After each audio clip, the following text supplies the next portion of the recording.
Have you ever wondered what makes some teams work well together, outperform expectations, and achieve more? These teams seem to bounce back stronger after setbacks and after failures, while others crumble under pressure and they have infighting and lack of collaboration and lack of trust. Well, today I'm sharing 9 proven strategies to build an unshakable, resilient team that works together, works well together, gets more done, and does so in a way that makes people want to do the work. And if you're leading a team or if you want to lead a team, this episode is for you. Now, we've all been part of maybe resilient teams, or we've seen resilient teams, or we've been part of or seen the opposite, right? These teams that have infighting and they lack collaboration, lack trust. People are talking behind closed doors. You see them go into offices and they're talking and you're wondering what they're talking about. And they come out and they kind of, everybody looks at them funny and you know something's going on. You know that people are just unhappy.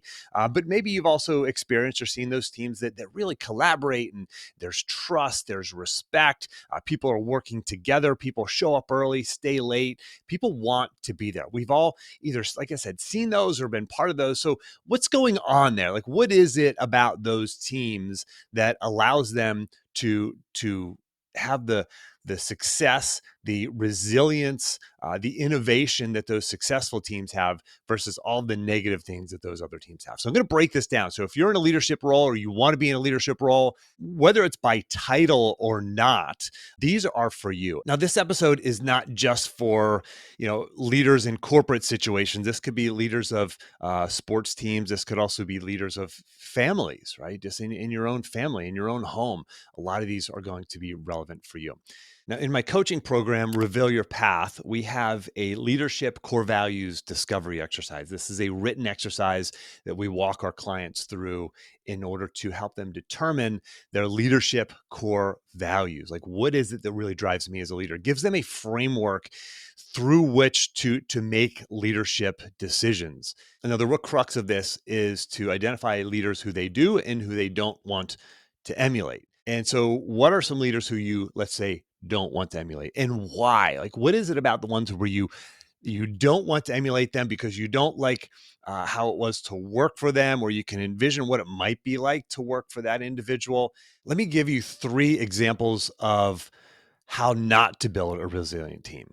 Number 1, success is all about me as the leader, right? I'm not a servant leader. Go back to episode 278. I interviewed Ken Blanchard. Ken Blanchard, the original influencer. I mean, this guy's been an influencer for decades and decades, long before social media. He wrote the 1 Minute Manager. The guy's just, he's a legend in his own time. So Ken Blanchard, episode 278, we talk a lot about servant leadership. Another example would be, as a leader who sees people as machines and widgets just to be pushed.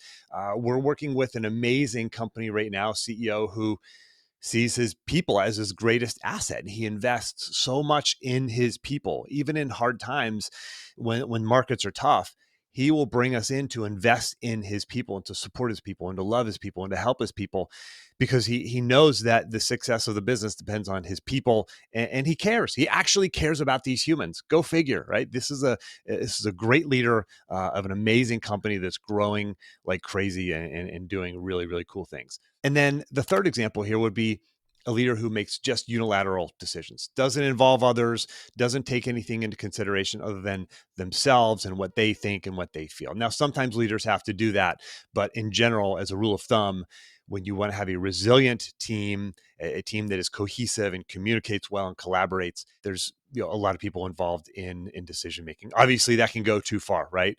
There's a dichotomy here. You can go from one end of the scale where you have too many cooks in the kitchen to the other end of the scale of unilateral decision making, and it's going to vary depending on the decision and the situation. But bringing other people into the decision-making process. Okay, now I told you I was going to give you 9 ways to build a resilient team. All right, here's the first one. Number 1, having a shared vision and a shared purpose. When you do this, it gives people ownership. A team that understands and believes in this shared vision is more likely to be more cohesive. They're going to get more done. They're going to show up early. They're going to stay late. They're going to be more resilient.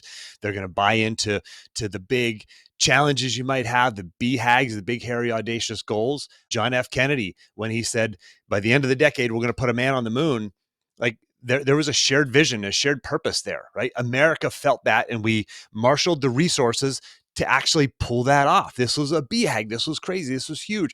Episode 348, I go deeper into this. 348 I'm going to reference a couple more episodes throughout this episode. So if you want to grab the action plan, make sure you grab that, and we'll have a list of those episodes in there. But 348, I talk about the BHAG, the big, hairy, audacious goal.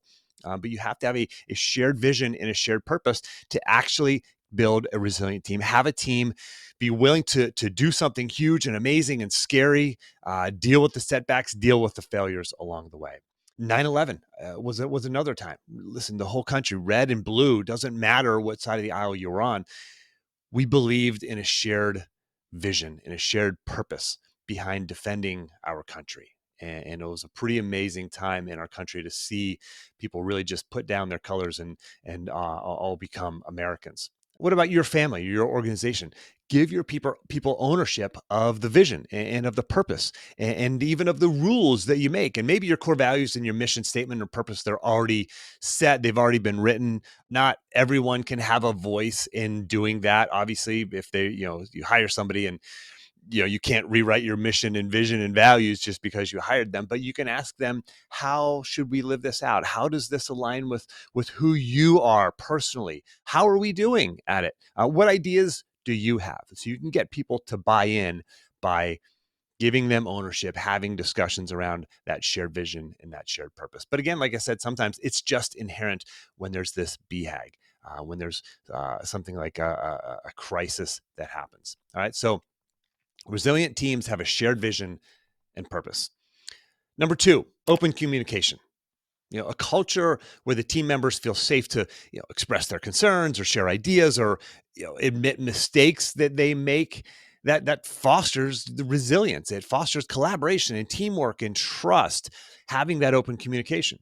Here's an example. At every Pathfinder coaches meeting, whenever I'm bringing my team of coaches together, these are Pathfinder coaches, these are the coaches of our program, Reveal Your Path.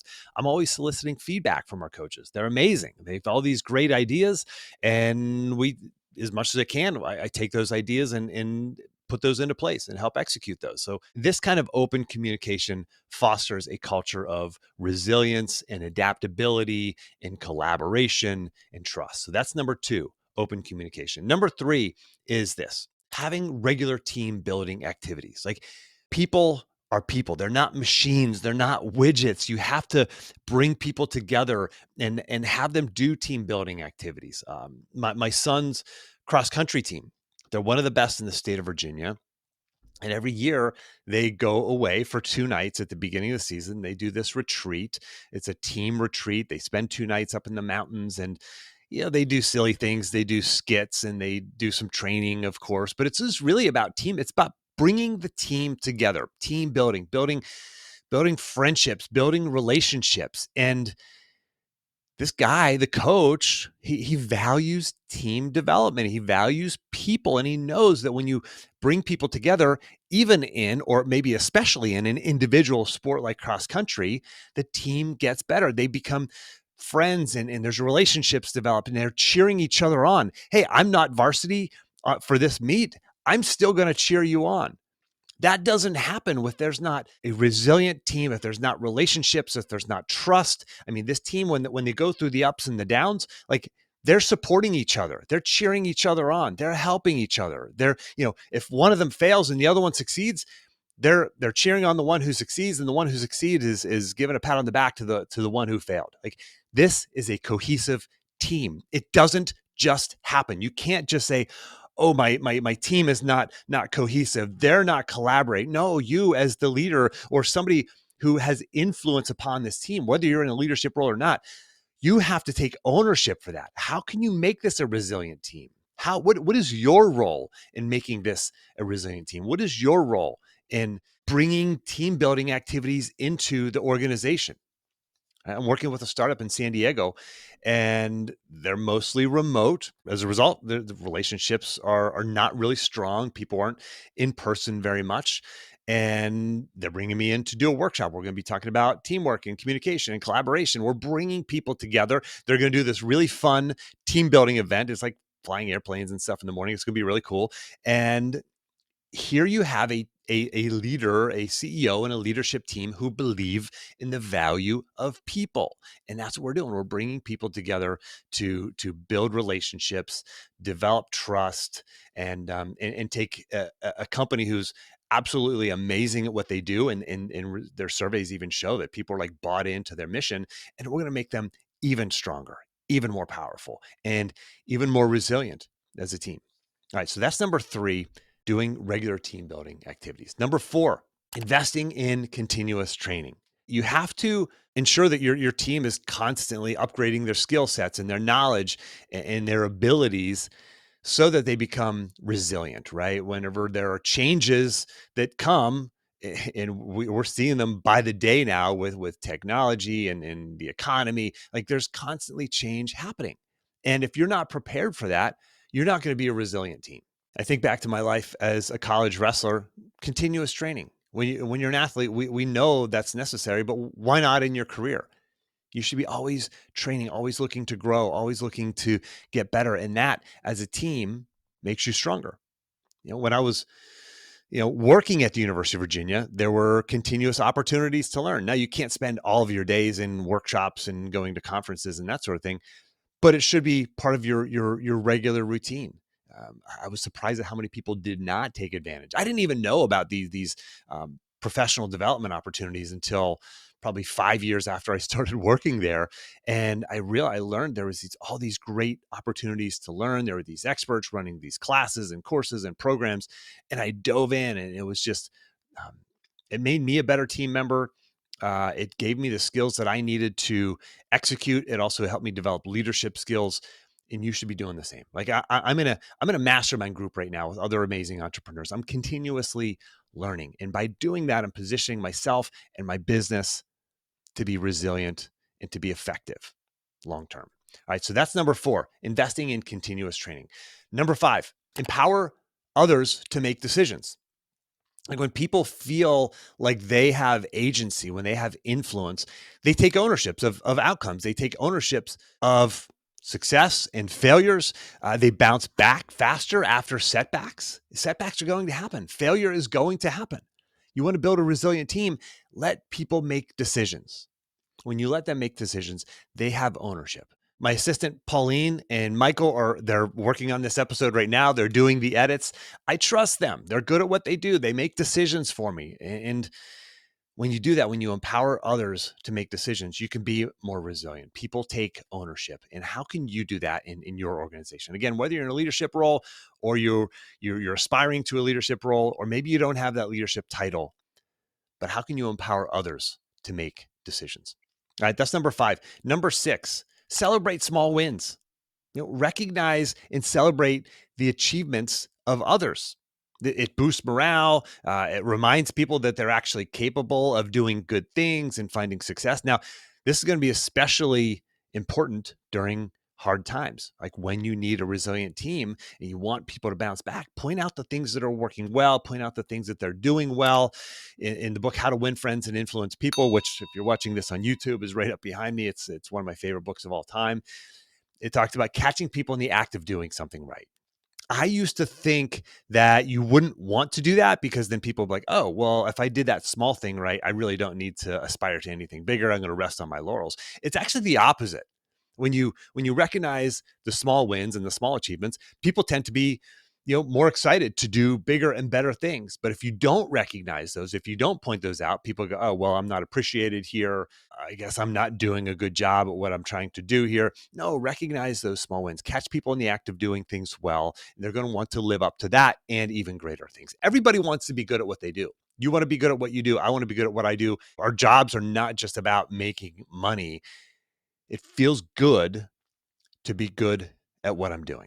All right. So celebrate those small wins. All right, that's number six. Number seven, feedback loops. Regular feedback helps people, right? When you're an athlete, when you're in sports, you get regular feedback, wins and losses. I used to be an avid whitewater kayaker, and he used to run the big stuff, the class 5 whitewater. And man, you got instant feedback. If you were upside down in your kayak and you couldn't breathe, that was instant feedback because you made a wrong move, you were off balance, you didn't hit your line, and the result can be well, the extreme result can be death, but it's instant feedback. You get better quickly. You know exactly when you went wrong, where you went wrong, and what you did wrong. We don't always have that in our organizations. If you want people to be resilient, if you want them to be able to achieve at a high level and learn and grow, you have to provide feedback. You get that in sports. You don't always automatically get that within an organization or on a team. There's a concept called the OODA loop. If you've heard of this before, OODA, OODA loop. It stands for observe, orient, decide, and act. Observe, orient, decide, act. And this is developed by Air Force Colonel John Boyd. This is back in the 1950s and the 1960s. He was an amazing pilot, and then he's considered one of the greatest military strategists of modern times. And he developed this OODA loop philosophy. So what does this mean? OODA loop. O is for observe. It's, what are the challenges? Like observe, like look around you. Like right now in your organization, look around you. What are the challenges? What's going well? What's not going well? This is the productive pause. If you've heard me talk about the productive pause before, this is the productive pause step. Stop, observe, ask questions. Second is orient. Okay, what resources do we need to mobilize? What are the different avenues we could go down? What are the strategies, the different potential strategies that we could employ here? And then D is for decide. Like make a choice, decide, pick a strategy, go for it. And then A is take action. Right? Once you take action, you're going to learn. You're going to have success. You're going to have failure. And then you go back to observe again. All right. Observe what worked, what didn't work. What are the challenges we're facing? What are the outcomes we want? Okay. So you start this loop over again, the OODA loop. This is feedback. You can't just listen to something like this and say, oh, that sounds like a good idea. No, like actually do it. Actually sit down, do some journaling on it, maybe have a meeting, a team meeting, have a discussion on it, but actually employ this technique, right? Feedback loops is number 7. Number 8, adaptability, creating a culture of adaptability. I mean, look around you. Things are changing. The economy is changing. Technology is changing. Generational gaps are changing. My wife and I were just talking this morning about how, kids in this generation, and we know this, right? Like I'm on my phone way more than I should be too, but you look at kids standing around waiting to be picked up from practice, or I picked up my daughter and some of her friends from a Bible study a couple of days ago and dropped them off at school. They were all on their phones the entire time. I was like in the van with them, and they're kind of talking a little bit with each other, but they're on their phones, as opposed to and I kind of look back on this and go, okay, I probably should have had them all just put their phones down. I think I'm going to do that next time, because they're not engaging in the same way that you and I engaged when we were that age, the way we engage with our friends. So things are changing. Like we can't blame these kids for having the technology and for it being there. When you're bringing them into your workplace, you have to understand, you have to be adaptable. You have to understand that they are a different generation than your generation, than my generation. Technology is changing. AI is here. If you're not learning about AI, you're behind. If you're not learning what it's about, how to use it, how you can employ it in your work, or at least having a general understanding of it, rather than just sort of the fear mongering that's out there in the media, like actually learning about it and dabbling and using it, then you're going to be left behind. You're not going to be adaptable. Even my kids, like, teachers are afraid of this. I know, but like, listen, we're not going to unwind this and not have AI. We are going to have it, and it's going to be stronger and more powerful. Shoot, from the time I record this to the time it publishes, there's going to be developments in this. It is changing so fast. You have to understand. I was talking to a friend of mine yesterday about creating a job description. He's creating a new role within his organization. And I was talking to him about how just do a brain dump about all the stuff that you have in your head about what this role might look like, and just dump it into ChatGPT, and it'll spit out a maybe 50%, maybe 75%, maybe 90% done for you job description. It'll be there and you can adapt it to your liking and put your touch on it. But you can use these tools to help you. You can get ahead with these kind of tools. I'm always surprised at how many people aren't adapting and learning about the technology that's out there. And listen, I know we're all busy, we're all head down, but we have to be adaptable. Things are changing. And if you're not, adapting this stuff or adopting this stuff or learning about this stuff, make sure somebody in your organization is, or sit down with somebody who is. Maybe you're not interested in it. It's just kind of not your jam. Find somebody who it is, just go out and have coffee with them. Go connect with them, sit down, have a meeting, have somebody show you, watch a YouTube video on the thing. We have to be adaptable. We have to understand that there's a world that's coming that is different than the world that was behind, right? And if I was recording this podcast episode, if there were podcasts in, I don't know, 1980, it would be the same thing. Recording it in 1950, it would be the same thing. The world is changing ahead and it's going to be different than the world behind. We have to understand that. We have to be adaptable. All right. So that's number 8. Number 9, I'm not going to get through an episode without talking about failures, acknowledging and learning from failures. This is number 9. Instead of punishing mistakes, look at them as learning opportunities. These are learning opportunities. This approach, it encourages a growth mindset. It helps people understand, like, okay, I can try things, I can learn, I can fail and learn from that and get better from that. Elon Musk, I like to use him as an example. And I know he's a controversial, polarizing figure. Let's put that aside for now. This guy, just in SpaceX alone, the amount of failures, the number of goals that were set that they fell far short of, both in, they overshot the time frame, they overshot the budget, rockets exploded and failed. An incredible amount of failures. It's necessary to get to where they're at now and where we're going. It's bonkers. It requires failure. Right? And failure will happen on your team and in your organization. If you want to build a resilient team, acknowledge the failures, learn from the failures. My failure in my software startup years ago, I learned a ton from it. And to be honest, at that moment, I didn't realize that I learned a whole lot. I actually thought at the time that I was going to be no good at being an entrepreneur and this is not the thing for me, when actually I was now more positioned to be an even better entrepreneur. I had a successful business that I sold prior to that. This one failed and I learned from it. It was a software company. I was an environmental science major and I was a wrestling coach. I didn't know the first thing about developing software, but I learned so much. I got my MBA in software development through that, and building a technology company and raising angel capital and starting a business in that realm, which was totally different than my prior business, which was like a home services kind of business. So I learned that failure positioned me for success, and it will position you and your team for success. All right. So let's go through these again really quickly at a high level. Number 1, if you want to build a resilient team, have a shared vision and purpose. Number 2, open communication. Number 3, regular team building activities. Invest in people. Number 4, investing in continuous training. Number 5, empowering decision making. Number 6, celebrating the small wins. Number 7, feedback loops, the OODA loop and otherwise.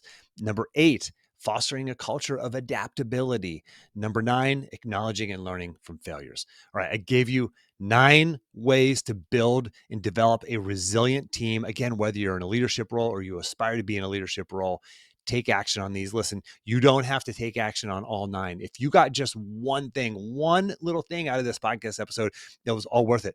But I want you to now go and take action. Good luck.